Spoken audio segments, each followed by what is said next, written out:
আসসালামু আলাইকুম। আমি তাহানাজ ডায়েরিতে আপনাদের সবাইকে জানাই আবারও স্বাগতম। আলহামদুলিল্লাহ আল্লাহর অশেষ রহমতে আমরা অনেক ভালো আছি। আশা করি আপনারাও সবাই ভালো আছেন। তো প্লিজ ভিডিওর শুরুতে আমাকে একটা লাইক দেবেন। লাইক দিয়ে আমার ভিডিওটি কন্টিনিউ করবেন। তো সকালবেলা নাস্তা শেষ করে আমরা বাইরে আসছি।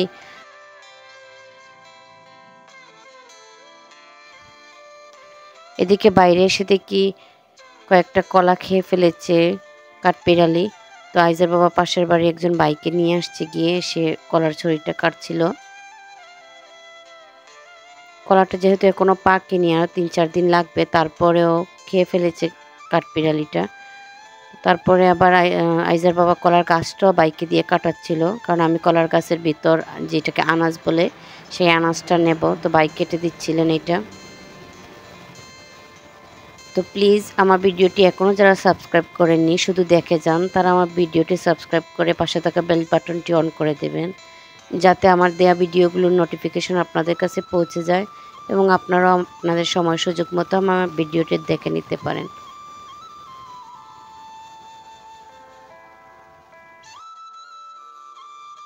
তো এদিকে সোয়াদ খুব এক্সাইটেড ছিল কলাটা খাওয়ার জন্য।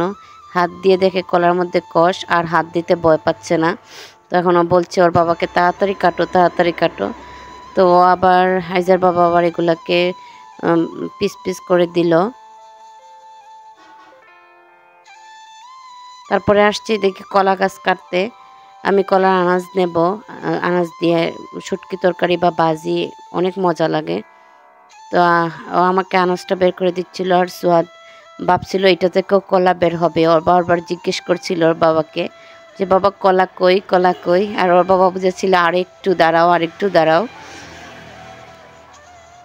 তো প্লিজ যারা আমার ভিডিওগুলো রেগুলার দেখেন, কমেন্ট করেন না বা লাইক করেন না, আপনারা প্লিজ আমার ভিডিওতে কমেন্ট করবেন, লাইক দেবেন।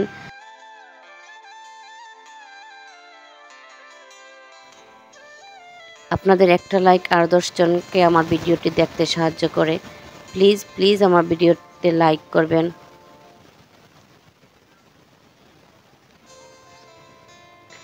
তারপরে এই তো আনাজ বের হয়েছে। এটা এক এক জেলায় হয়তো এক এক নামে পরিচিত, আমাদের সিলেটের দিকে এটাকে আনাজই বলে। তো কলার আনাজটা বের করেছে। আমার তো মনে হচ্ছিল এক্ষুনি রান্না করি, কিন্তু রান্না করতে করতে একটু দেরি হয়ে গিয়েছে। তো এদিকে আমি আনাজটাকে কেটে নিচ্ছিলাম। আনাজটার প্রথম যে উপরের অংশ থাকে সেইটা আমি একটু বেশি করে কেটে ফেলে দেব, শুধু ভিতরের নরম অংশটা নেব। আমরা যেভাবে আলু ছিলি ঠিক তেমন, তার থেকেও একটু বেশি বড় করে কেটে নিতে হবে। তারপরে আলু ভাজি করার জন্য যেরকম পাতলা পাতলা করে স্লাইস করি, ঠিক একইভাবে করে নেব। হয়তো অনেকে খান, অনেকে খান না, কিন্তু এটার স্বাদ অন্যরকম। এটার স্বাদ বলতে এটার কিন্তু কোনো গ্রান বা নিজস্ব কোনো স্বাদ নেই। আপনারা যেমন রান্না করবেন, শুটকি দিয়ে রান্না করলে শুটকির গ্রান, মাছ দিয়ে করলে মাছের গ্রান, আর মাংস করলে মাংস। তো আমি শুটকি দিয়েই বেশি ভালোবাসি এটা খেতে, তাই আমি আজকে শুটকি দিয়েই রান্না করব।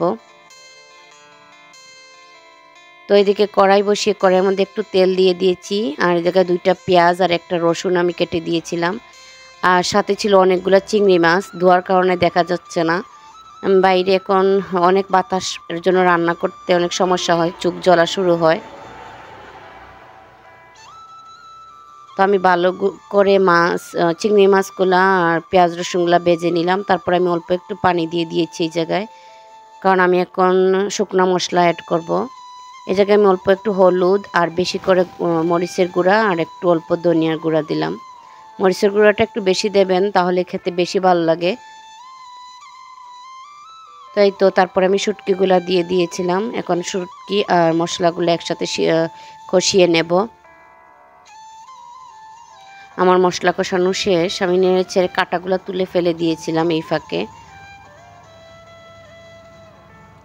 তো প্লিজ যারা আমার ভিডিও দেখেন, কমেন্ট করে জানাবেন আমার ভিডিওগুলো কেমন লাগে। আপনাদের কমেন্ট পড়তে এবং আপনাদের কমেন্টগুলো রিপ্লাই দিতে আমার খুব ভালো লাগে। তো এই যে আনাজগুলো যে আমি ধুয়ে রেখেছিলাম সেগুলো দিয়ে দিলাম। আনাজের মধ্যে আছে প্রচুর পরিমাণে আয়রন। এগুলো আপনি যেভাবে রান্না করবেন সেইভাবেই স্বাদ পাবেন। তো এই তো ফার্স্টে আমি কোনো পানি অ্যাড করিনি, আনাজের মধ্যে যে পানি ছিল সেই পানি থেকেই ফার্স্টে কষিয়ে নিয়েছি। আর এই জায়গায় আমি 1 কাপ পানি দিয়ে তারপরে আমি অনেকগুলা কাঁচামরিচ ফালি দিয়ে তারপরে আমি 15 মিনিটের মতো চুলায় বসে রেখেছিলাম, জাল দিয়েছি। আমি একদম শুকনা শুকনা করে ফেলবো, আমি কোনো ধরনের ঝোল রাখবো না এই শুটকির তরকারিতে। এই তো আলহামদুলিল্লাহ আমার আনাজের শুটকি হয়ে গিয়েছে। একবার খেয়ে দেখেন এইভাবে কি স্বাদ।